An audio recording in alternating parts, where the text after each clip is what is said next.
Hello বন্ধুরা, আসসালামু আলাইকুম। আপনারা কেমন আছেন? আশা করি সবাই ভালো আছেন। আমি ভালো আছি। তো আজকে আমাদের ভিডিওটা জানিয়ে আমাদের পার্শ্ববর্তী থানা বেদরগঞ্জ থানা। তো বেদরগঞ্জ থানাতে একটা দিঘি আছে, বাবুলখার দিঘি। ওই দিঘিতে আমরা ঘুরতে যাব, সেই উদ্দেশ্যে আজকে আমরা বের হয়েছি। তো বের হওয়ার জন্য আমি অপেক্ষা করতেছি। রাজনকে ফোন দিয়েছি, ও আসতে আবার দেরি করছে। রাজন আসার পরে যেহেতু আমরা গাড়ি নিয়ে যাব, তাই আমি গাড়ি বের করতেছি। তো গাড়ি গাড়িটা বের করার পরে আমি উঠা, গাড়ি একটু ময়লা পড়ছে, ওটা একটু মুছা দিই। এরপরে তেলটা চেক করি। তো তেল ভরার জন্য আমরা পাম্পের দিকে রওনা হই। পাম্পটা হচ্ছে আমাদের বাজারে। তো আমরা বের হলাম, বের হয়ে পাম্পে যাব। পাম্পে গিয়ে ওখান থেকে আমরা তেল ভরবো, যেহেতু একটু দূরের পথে যাব। তো এটা হচ্ছে আমাদের মেন রোড। মেন রোডে আসার পরে দেখি যে আজকে প্রচুর রোদ। তো এখন প্রায় 4টা বাজে, তারপরও দেখা যাচ্ছে অনেক রোদ। আর রোদ থাকার কারণে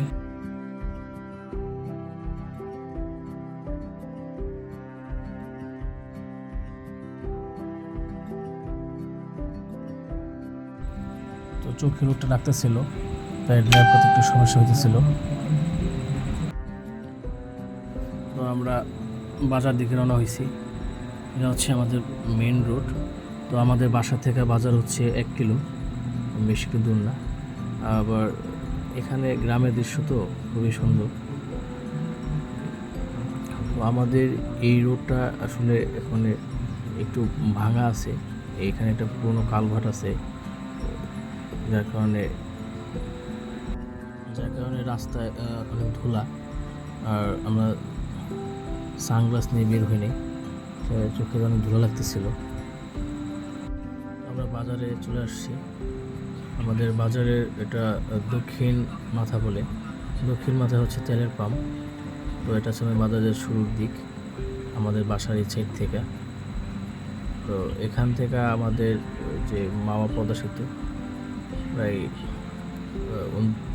19 কিলোর মতো আমাদের বাজার থেকে মাওয়া পদ্মা সেতু। তো এখানে আবার পদ্মা সেতু হওয়ার পরে 4 লেন রোড হওয়ার কথা, এই জন্য রাস্তাঘাট সব ভাঙছে, নতুন করে এগুলো করছে। আর এখন আমরা এই তেলের পাম্পে চলে আসছি। তো তেলের পাম্প থেকে আমরা 200 টাকা তেল নেই। 200 টাকা তেল নিয়ে আমরা ওই বাবুলখার দিঘিতে যাব, সেই উদ্দেশ্যে রওনা হয়ে যাই। তো এই চলার পথে আপনারা দেখতে পাবেন গ্রামের দৃশ্য এবং রাস্তাঘাটের অবস্থা। আমাদের এই রোডে কাজ চলতেছে, কাজ এখনও চলমান, যার কারণে দেখা যাচ্ছে ব্রিজের গোড়ার দুনো পাশ রাস্তা ভাঙা, কাজ সম্পূর্ণ করে নেই। এই কারণে রাস্তায় প্রচুর ধুলা আছে। আর তারপরও যেহেতু গ্রামের আবহাওয়া পরিবেশ আমাদের বাংলাদেশে শহর থেকে গ্রামের পরিবেশ দূষণমুক্ত থাকে ভালো। কারণ গ্রামে আসলে যেহেতু ঘনবসতি কম, যার কারণে গ্রামের ওই বাংলাদেশের শহর, যে শহরে বলে না কেন, শহর বলতে বাংলাদেশের প্রচুর ধুলা, বায়ু দূষণ, শব্দ দূষণ, এগুলো আবার গ্রামে নাই। এই যে গ্রামের কি সুন্দর মনোরম পরিবেশ। তো আসলে আমি গ্রামে বড় হয়েছি, গ্রামেই থাকি, তারপর আমার গ্রাম খুব পছন্দ। কারণ হচ্ছে যে আমাদের দেশের শহর, যেরকম ধরেন আমাদের শরীয়তপুর পুরসভা, ওই পুরসভাতে এখন গেলে দেখা যায় যে অনেক রাস্তাতে মানে প্যাক পানি, তারপরে যেখান দিয়ে পানি নেই বা প্যাক নেই ওখানে ধুলা। কিন্তু আমাদের গ্রাম সাইডে এরকম কোনো পরিবেশ নেই। আমাদের গ্রাম সাইডে পরিবেশ খুবই সুন্দর, তাই গ্রামে থাকতে আমার ভালো লাগে। তো এই কারণে আমরা এই এটা মেন রোড, এই মেন রোডটা ব্যবহার করে যাব, কিন্তু আমরা সামনে প্রেমতলা গিয়ে আমরা চিকন সরু রোড দিয়ে যাব। ওখানে আবার রাস্তা একটু ভাঙা, কিন্তু তারপরও ওই সরু রোড দিয়ে গেলে আপনার গ্রামের ভিতরে যাওয়া হবে, শহরের ভিতরে ঢোকা হবে না, তাই আমরা গ্রামের ওই সরু রোডটা ব্যবহার করি। এর মাঝে আবার আমি এই একটু পিছন সাইডে ভিডিও করি। তারপরে আমরা যে এটা হচ্ছে আমাদের নশাসন ইউনিয়নের ভিতরে মাঝির হাট এলাকার যে চক, বিশাল এক চক। তো মাঝের হচ্ছে আমাদের নশাসন ইউনিয়ন পরিষদ। তো এটা এলাকা আমাদের ইউনিয়ন পরিষদ এলাকা। তো এখান থেকে সামনে প্রায় 3 কিলো গেলে আবার আমাদের পৌরসভা চলে আসে, যেটা বিল বলে। তো সামনে আমাদের আরও চক আছে। তো আজকের আকাশটা প্রচুর রোদ, তারপরও আকাশটা খুব সুন্দর লাগতেছে, আকাশের দিকে একটু ভিডিওটা করলাম। তো আমরা আবার গাড়ি খুব স্লোলি চালাই, কারণ হচ্ছে যে আপনার এটা এরকম একটা রোড, আমাদের গ্রামের রোডগুলো, যেখানে ছোটো গাড়ি, মানুষ, তারপরে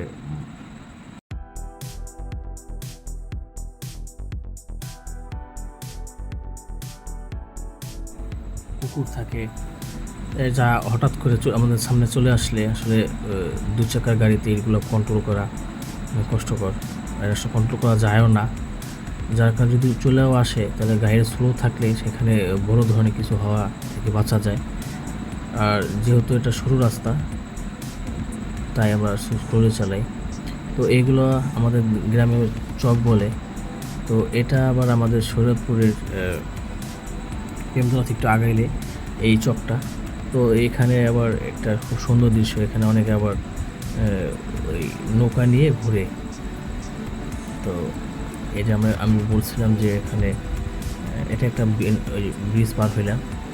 তো দেখা যাচ্ছে এই ব্রিজের গোড়াগুলা এটা সম্পূর্ণভাবে কাজ ক্লিয়ার করে নেই, এই যে আপনারা দেখতে পাচ্ছেন। এটার কারণে এই পর্যন্ত অনেক দুর্ঘটনা ঘটছে। তো জানি না আসলে এই রোডে যারা দায়িত্বে আছে এটা কবে এগুলা মেরামত ঠিক করবে, কারণ এই ভাঙার কারণে অনেক দুর্ঘটনা ঘটছে। সামনে আবার আছে আমাদের কোটাপাড়া ব্রিজ। এই কোটাপাড়া ব্রিজে প্রচণ্ড ধুলা, কারণ হচ্ছে যে কোটাপাড়া ব্রিজের 2 গোড়ার এক সাইডও আপনার দেখা যাচ্ছে যে কার্পেট দিয়ে ঢালাই করে নেয়, যার কারণে প্রচুর ধুলা আর ভাঙ্গা। আর যদি বৃষ্টি হয় তাহলে তো এই জায়গায় মানে দেখা যায় যে একটা ছোটোখাটো এই পুষ্করের মতো হয়ে যায়। তো এই যে আমাদের কোটাপাড়া ব্রিজের ঢাল থেকে আবার গ্রামের দৃশ্যটা দেখা যায়, যেটা দেখতে খুবই সুন্দর লাগে। তো ব্রিজটা এখনও সম্পূর্ণ রেডি হয় নাই, দেখতে পাচ্ছেন যে 2 সাইডে রেলিং দেয় নেই। তো এখান থেকে দেখেন গ্রামের কি সুন্দর দৃশ্য। আসলে আমাদের এই দেশটা খুবই সুন্দর, কিন্তু আসলে আমরা এই দেশে যারা বসবাস করি জনগণ, তারা এই দেশটাকে আসলে ওইভাবে রাখি নেই, যার কারণে দেশের সৌন্দর্য দিন দিন হারিয়ে যেতেছে। তো আমরা যদি একটু সচেতন হই তাহলে আমরা এই সৌন্দর্যটা ধরে রাখতে পারবো এবং পরবর্তী প্রজন্মের জন্য আমাদের। এটা হইতেছে আমাদের শরীয়তপুর জেলার একটা সুনামধন্য শিক্ষা প্রতিষ্ঠান মনিজুইনা ফাউন্ডেশন। তো এই শিক্ষা প্রতিষ্ঠানের শিক্ষার মান খুবই ভালো। এটা পরিচালনার দায়িত্বে আছে আমাদের সাবেক আইজি সাহেব। এমন একটি শিক্ষা প্রতিষ্ঠান আমাদের জেলা থাকাতে জেলার শিক্ষাগত মান আগের থেকে অনেক বৃদ্ধি পাইছে। কারণ হচ্ছে যে আগে এরকম শিক্ষা প্রতিষ্ঠানের ছিল না। এটাতে গরিব বা অসহায় এবং নানান শ্রেণীর বাচ্চারা লেখাপড়া করতে সুযোগ সুবিধা আছে এবং পায়, যার কারণে এটা আসলে আমাদের শরীয়তপুর জেলার শিক্ষার উন্নয়নের জন্য, মান উন্নয়নের জন্য অনেক ভূমিকা পালন করতেছে। পরিচালনা করতে আমাদের সাবেক আইজি সাহেব, সে তো এখন আসলে একটু সমস্যা আছে, এখন কি হয় জানি না।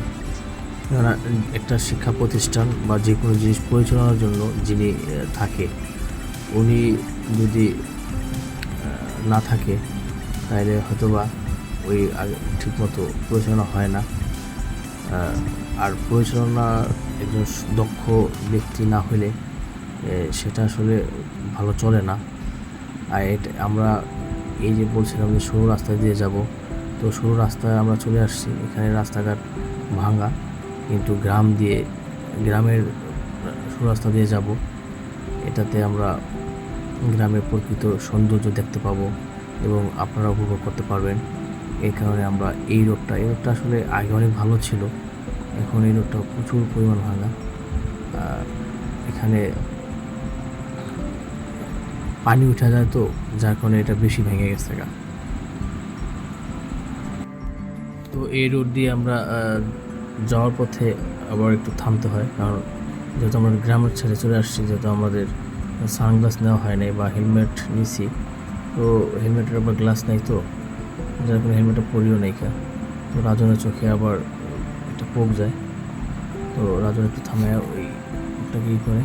এরপর আমরা সামনের দিকে অবশ্যই হতে থাকি। তো আপনারা দেখতে থাকেন যে গ্রামের কিছু সৌন্দর্যটা উপভোগ করেন। এর মাঝে আবার আমি কিছু কথা বলি। তো এটা হচ্ছে যে আমাদের শরীয়তপুরের নরকলিকাতার ভিতরে পড়ছে। তো সামনে হচ্ছে যে কানার বাজার। তো কানার বাজার থেকে আমরা যাব হচ্ছে ভেদরগঞ্জ বাংলা বাজার। ভেদরগঞ্জ বাংলা বাজার জমিদার বাড়ির সামনে দিয়ে আমরা বের হব সেই বাবুলখার দিঘিতে যাব। তো বাবুলখার দিঘিতে যাওয়ার এই পথটা হচ্ছে গ্রামের সরু পথ। তো এই সরু পথে গ্রামের যেই প্রকৃত যে দৃশ্যটা, এটা আপনারা একদম ফিল করতে পারবেন। কারণ এখানে গ্রামে দেখা যায় যে রাস্তাঘাট ভাঙা থাকে, আবার অনেক গাড়ি।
তো আমরা ভেদরগঞ্জ বাংলা বাজার জমিদার বাড়ি, এটা হচ্ছে আমাদের শরীয়তপুরের জমিদার বাড়ি। ভেদরগঞ্জ বাংলা বাজার ককা শিকদারের জমিদার বাড়ি। তো এখানে একটা মসজিদ আছে, শিকদার পরিবার থেকে করছে। তো এই মসজিদটা অনেক সুন্দর। তো আরেক ভিডিওতে আমরা ওই মসজিদটা ভিডিও করে দেখাবো। এবং মসজিদটা খুব সুন্দর।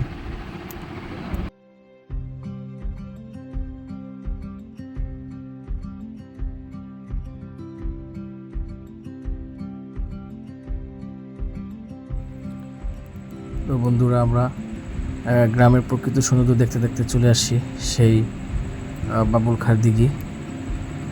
এই হচ্ছে আমাদের বাবুল খাঁর দিঘি। দিঘিটা অনেক বড়। এই দিঘিকে কেন্দ্র করে এখানে অনেকগুলো রেস্টুরেন্ট হয়েছিল, কিন্তু আমরা যাওয়ার পর দেখি যে সব রেস্টুরেন্টগুলো আসলে বন্ধ হয়ে গেছে। এটা আসলে বন্ধ হয়েছে কেন, এটা আসলে আমি বলতে পারতেছি না। সম্ভবত দেশের সার্বিক পরিস্থিতির কারণে হয়তো বন্ধ হয়ে গেছে। কারণ এখানে অনেক, আজকে মঙ্গলবার তো আজকে আবার আমরা একটু আগে থেকে চলে গেছি, যার কারণে বেশি একটা মানুষ দেখা যাচ্ছে না। কিন্তু আমরা গেছে শুক্রবারে, আমরা যখন এখানে সন্ধ্যার পরে আসছিলাম ওই আলুবাজার ফেরিঘাট হয়ে, তখন দেখছি এখানে অনেক মানুষের আনাগোনা ছিল। তাই হয়তো বা অন্য কোনো সার্বিক কারণে, দেশের সার্বিক পরিস্থিতির কারণে রেস্টুরেন্টগুলো বন্ধ হয়ে গেছে। তো আপনারা ভিডিওতে দেখতে পারবেন যে এই রেস্টুরেন্টকে, এই দিঘিকে কেন্দ্র করে এখানে কয়েকটা রেস্টুরেন্ট হয়েছে এবং মানুষের বসার মতো এবং ঘুরে দেখার মতো পরিস্থিতি এখানে, পরিবেশ এখানে করে দিছিল এখানে এই দিঘির মালিক যে উনি সম্ভবত। তো আমরা একটু সামনের দিকে চলে যাই, দেখি যে দিঘিটা কি মানে গাড়ি থেকেই পুরোটা ভিডিও করা যাবে কি না। একটু সামনে যাই, দেখি যে আসলে পুরোটা ভিডিও করা যায় না। তাই আমরা এখানে থেমে যাই, এখানে নামি আমরা দিঘিটাকে ঘুরে চতুর্দিকে চাই, দেখি যে দিঘিটা অনেক বড় এবং এখানে দাঁড়ায় আমরা দিঘিটাকে একটু রাউন্ড করে ভিডিও করে নিই এবং একটু জুম করে দেখাই। পরে আস্তে আস্তে আমরা সামনের দিকে অগ্রসর হয়ে ওই সামনে একটা কুড়ে ঘর আছে, ওই কুড়ে ঘরের দিকে আমরা যাই। তো ওই কুড়ে ঘরের দিকে যাবো, আপনারা ভিডিওটা দেখতে থাকেন।